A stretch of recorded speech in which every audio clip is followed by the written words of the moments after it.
Mali école karamɔgɔw ka grève banbali ko o kɔni banna. Moti fanfɛ a yirala ka fɔ ko an ka finitigiw ye bagan 505 kɔni minɛ banbagatuw kɔni na. Karim Keita ale kɔni bɔra ka min ye Amérique jamana maaw ye kulu kɔni jaabi. Kita tasuma kasara dɔ kɔni kɛra ye ni ye mɔgɔ kɔni ka balo bɛɛ lajɛlen kɔni jenina tasuma kɔni fɛ. Ayiwa an balimaw aw bisimila an ka don kibaru kɛnɛ kan. An bɛna an da don ni kibaruya ninnu kɔni na k'olu ɲɛfɔ aw ye. Kibaruya fɔlɔ o bɛ tali kɛ ka bila min ye école karamɔgɔw ye ani Mali cɛmancɛ fanga maaw kɔni ka kuma ɲɔgɔnya ye. Ayiwa an bɛ se ka fɔ nin ye tare ye ka ɲɛsin Mali kalanyɔrɔ kɔni ma sabula ko donna nata la école karamɔgɔw kɔni tɛna baarabila kɔni kɛ tuguni ko article 39 ko o kɔni banna pewu sabula ko bɛnkan kɔni sɔrɔla min ye école karamɔgɔ ale ni gouvernement kɔni ye. Ayiwa kibaruya minnu sera ma koɲɛ la olu yɛrɛ ka fɔ ko kunu min kun ye décembre kalo tile 14 ye min ye école karamɔgɔ ye olu kɔni bɔra ka yira ka fɔ ko u kun ka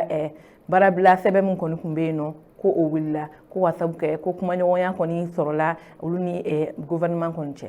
Ayiwa gouvernement ka sɛbɛn kɔnɔna la a yirala ka fɔ ko min kun ye école karamɔgɔ kɔni ka article 39 ko ye ko ni kɔni o baaraw bɛɛ lajɛlen kɔni bannen sabula ko u ye bɛnkan kɔni sɔrɔ u ni ɲɔgɔn cɛ. Ayiwa ko o bɛnkan kɔni tɛ dɔwɛrɛ o de ye ka fɔ article 39 ale yɛrɛ kun kɛ kun ye min o de ye ka fɔ ko Mali kɔnɔ fonctionnaire tɔw kun bɛ kɛ hakɛya min na ko ka école karamɔgɔw bila o hakɛ la. Min ye cɛmancɛ fanga maaw ye olu kɔni bɔra ka yira ka fɔ ko an bɛ wagati min na bi o tɛna se ka kɛ sabula a fanga kɔni tɛ Mali kɔni na ka nin kɛ école karamɔgɔw kɔni ye. O de hukumu kɔnɔ ko u ye bɛnkan dɔ kɔni kɛ u ni ɲɔgɔn cɛ o de ye ka fɔ ko prime dɔ kɔni bɛ yen nɔ ko a bɛna di école karamɔgɔw ma wa ko a prime kɔni baaraw bɛna daminɛ min kun ye novembre kalo tile fɔlɔ tɛmɛnen ko a prime baara bɛ daminɛ u la fo ka taa fɔ donna nata an ka jamana kɔnɔna la. Ayiwa o prime tɛ dɔwɛrɛ o de ye ka fɔ ko kalo kalo min ye 2000 ale ni 200 ye o bɛ di école karamɔgɔw ma prime kɔni na. Ayiwa n'o o wari ninnu kɔni farala ɲɔgɔn kan n'o o bɛ taa bɛn miliyari kɔni 12 ani buruburuni kɔni ma. Ayiwa ko o kuma ninnu kɔni kama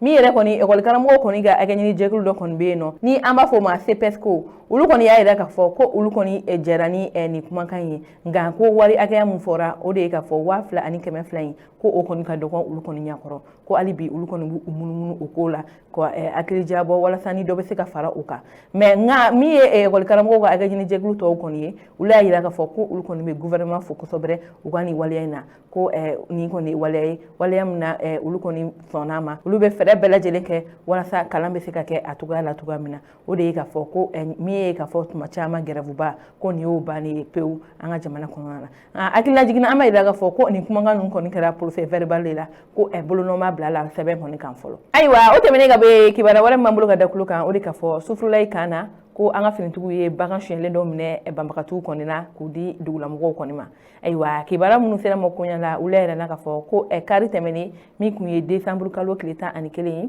ko ɲɛnajɛ dɔ kɔni kɛra Sufurulayi kan na n'o kɔni ye an ka finitigiw kɔni dangayɔrɔ ye. Ayiwa ko nin kɛnɛ kan maa min kɔni kun bɛ o de ka fɔ opération Maliko section 4 ale ɲɛmɔgɔ n'o ye Karimu Tarawele ye ani Moti kɔni autorité maaw caman fana kun bɛ nin kɛnɛ kan. Ayiwa ko olu kɔni kun tɛ dɔwɛrɛ la nin kɛnɛ kan o de ye ka fɔ ko dɔgɔkun tɛmɛnen ye an ka finitigiw ka baara dɔ kɔni sen fɛ k'u kɔni sera ka bagan 505 ale ni 5 kɔni minɛ banbagatuw la wa o minɛlen kɔfɛ ko u nana nin kaɲɛ kɔnɔ walasa u bɛ se k'a di a tigiw ma cogoya min na sabula ko sɛgɛsɛgɛliw y'a yira ka fɔ ko ni banbagati ninnu kɔni taara nin bagan ninnu suyɛn dugulamɔgɔw de kɔ. Ayiwa o de kun na ko nin ɲɛnajɛ in kɛra ko ka nin bagan ninnu segin u tigiw ma. Ayiwa min yɛrɛ ye colonel Kasim Tarawele ka kuma ye ale ka kuma kɔnɔna la a y'a yira ka fɔ ko nin bagan ninnu kɔni suyɛnlen ka tila ka minɛ banbagatiw la ko bɛ ka yira ka fɔ ko camanba de bɔra banbagatiw kɔni ka fanga la sabula nin bagan ninnu kɔni kun b'u bolo de u kun bɛ taa u feere k'a kɛ u ka wari ɲini sira ye wa ko tuma caman u bɛ bagan ninnu minɛ dugulamɔgɔw la ko ka sababu kɛ ko o bɛna kɛ jaga de ko o kun bɛ fanga kɔni di u ma nka ko olu bɛ ka nin baara minnu kɛ ko sabula kalo jan tɛmɛnen olu ye bagan min minɛ u la a ka ca ni 100 kɔni ani dɔɔni ye ko ka na nin fana fara kan ko bɛ ka yira ka fɔ ko banbagatiw ninnu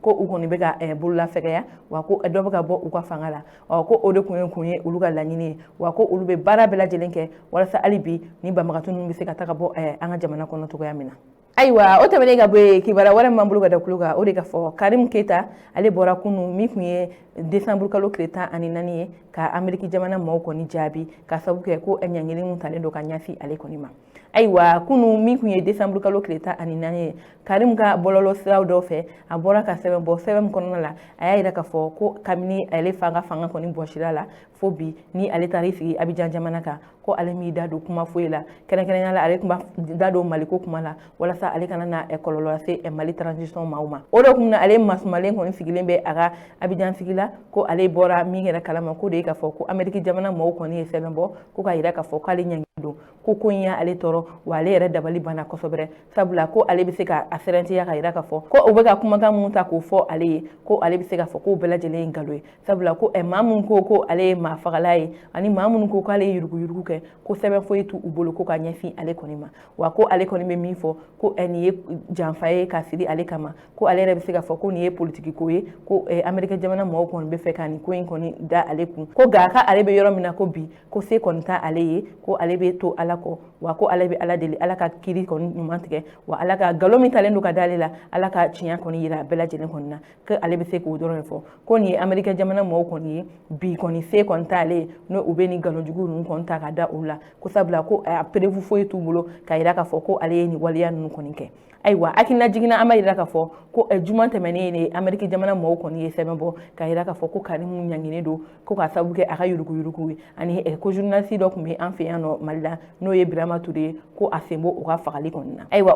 hali bi o sɛbɛn kelen kɔnɔna la Amérique jamana mɔgɔw y'a yira k'a fɔ ko olu b'a ɲini u ka société bɛɛ lajɛlen fɛ ko maa ni Karimu kana baara kɛ wa Karimu ka wari fɛn fɛn bɛ olu kɔni ka jamana kan ko olu bɛ ɲangini bol'a kan ko a kana wari ninnu sɔrɔ cogoya si la o de kun na ni Karimu bɔra kunun k'a ka nin kumakan ninnu kɔni fɔ ko ale kɔni bɛ to Ala kɔ ko sabula ko se kɔni tɛ ale ye ayiwa kibara kuncɛla kibara wɛrɛ min b'an bolo ka da kulo kan o de ka fɔ Kita mara la a yira k'a fɔ ko tasuma kasara dɔ tara ka ɲɛsin